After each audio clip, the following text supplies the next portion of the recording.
आज हम सब योग के अंतर्गत वज्रासन की क्रियाओं का हमारे जीवन में क्या सकारात्मक प्रभाव पड़ता है, इसके अंतर्गत सर्वप्रथम जिस अभ्यास की मुद्रा में हम अभी बने हुए हैं, यह क्रिया है वज्रासन क्रिया। वज्रासन का अर्थ है शरीर की अवस्था वज्र के समान हो जाना, और साथ ही साथ यह अभ्यास ध्यानात्मक क्रिया के अंतर्गत भी हमारे जीवन में सकारात्मक प्रभाव की अनुभूति प्रदान करता है। चलिए आगे की ओर बढ़ते हैं। इसी क्रम में जो अगला अभ्यास है, अभ्यास का नाम है मंडूक आसन। पूरा ब्रीथ को आउट करते हैं, दोनों हथेलियों को नाभि के अगल बगल रखते हैं, तदुपरांत धीरे से प्रश्वास करते हुए माथे को फर्श पर टच करें और अंतिम अवस्था में मुंह को हनुमान जी की तरह फुला लेते हैं।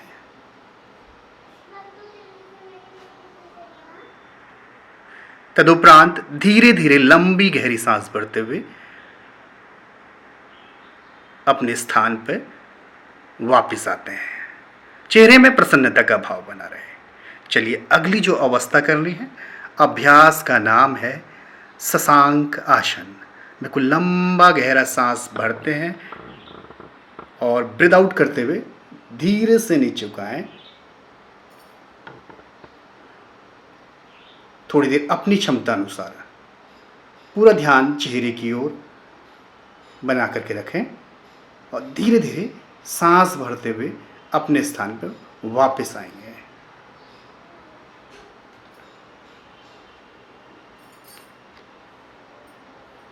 चलिए अगली जो क्रिया करनी है, अभ्यास का नाम है योग मुद्रा। पीछे दोनों हाथों को लॉक करेंगे और तदुपरांत पुनः धीरे धीरे प्रश्वास करते हुए आगे की ओर आएं और अंतिम स्थिति में माथे को फर्श पर टच कर लें और हथेलियों को पूरा आकाश की ओर उठाते हैं। थोड़ी देर अपनी क्षमता अनुसार ब्रीथ आउट की अवस्था में बने रहें। चलिए अब धीरे धीरे लंबी गहरी सांस भरते हुए अपने स्थान पर वापस लौटेंगे और अगली अवस्था करेंगे। अभ्यास का नाम है मृगासन। धीरे धीरे सांसों खाली करते हुए दोनों हाथों को पीछे की ओर ऊपर उठाते हुए, और ये बैलेंसिंग अभ्यास, इसमें आप घुटनों के बल बने रहेंगे और पैरों में टोज पे भी हवा को रखने का प्रयास करेंगे। देखिएगा घुटनों पे बैलेंस बना हुआ है, टोज हवा में है, हथेलियाँ आकाश की ओर है। अभ्यास का नाम है मृगासन। ये ब्रीथ आउट की अवस्था है। चलिए धीरे धीरे सांस भरते हुए अपने स्थान पे वापस लौटेंगे। लंबी गहरी सांसों को लें। एक तो बीच में प्रयासरत अवस्था में जब भी आपको अवसर मिलता है, डीप ब्रीथ करने का प्रयास करें। चलिए धीरे से अब जो अगली अवस्था है, अभ्यास का नाम है अर्ध चंद्रासन।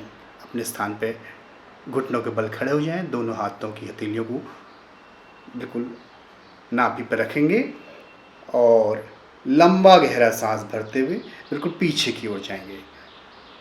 स्पाइनल को बिल्कुल पीछे ले जाएं, अपनी थायराइड पैराथायराइड ग्लैंड्स को बिल्कुल पीछे ले जाएं और थोड़ी देर भरी हुई अवस्था में सांस को भर लें और अपने स्थान पे रुकने का प्रयास करें। अभ्यास का नाम है अर्ध चंद्रासन। चलिए धीरे धीरे प्रश्वास करते हुए अपने स्थान पर वापस लौटेंगे और अगली जो मुद्रा है, यहीं से हम जाएंगे उष्ट्रासन। कैमल पोज है, लंबा सांस भरें, पहले लेफ्ट फिर राइट, दोनों हाथों को बिल्कुल पीछे की ओर ले जाएं और अपनी क्षमता अनुसार पैर बिल्कुल सीधे महसूस करें। स्पाइनल को जितना पीछे की ओर बैंड दे सकते हैं और विशुद्धि चक्र के खिंचाव को महसूस करने का प्रयास करें। चलिए धीरे धीरे अपने स्थान पर वापस लौटेंगे और वज्रासन में ही बैठेंगे। 2 से 3 बार सहजतम भाव से डीप ब्रीथ करें। ध्यान रखें आसनों के तदुपरांत रिलैक्स करना जरूरी है। प्राणायाम की भी जो वास्तविक अवस्था है वह डीप ब्रीथ ही है। आप संपूर्ण शारीरिक स्थिति का अवलोकन करेंगे और जैसा कि ये वज्रासन की क्रिया है, इसके अंतर्गत जो हमें लाभ प्राप्त होते हैं, सर्वप्रथम जब हम आगे की ओर चेहरे को ले जाते हैं तो हमारे चेहरे पे, पूरे के पूरे मस्तिष्क रीजन पे, विशुद्धि चक्र पे और हृदय पे इसका संपूर्ण सकारात्मक प्रभाव पड़ता है। जब हम पीछे की ओर बैंडिंग कर रहे थे, चाहे हमने अर्धचंद्रासन किया हो, उष्ट्रासन किया हो, तो इससे हमारी स्पाइनल कॉर्ड, विशुद्धि चक्र, चाहे हमारी थायराइड तथा पैराथायराइड ग्लैंड्स हैं, उन सब में सकारात्मक प्रभाव हमें प्राप्त होता है। चलिए आज के अभ्यास यहीं पर ख़त्म करते हैं। इन्हीं शब्दों के साथ आपको मैं प्रणाम करता हूँ, वंदन करता हूँ। धन्यवाद।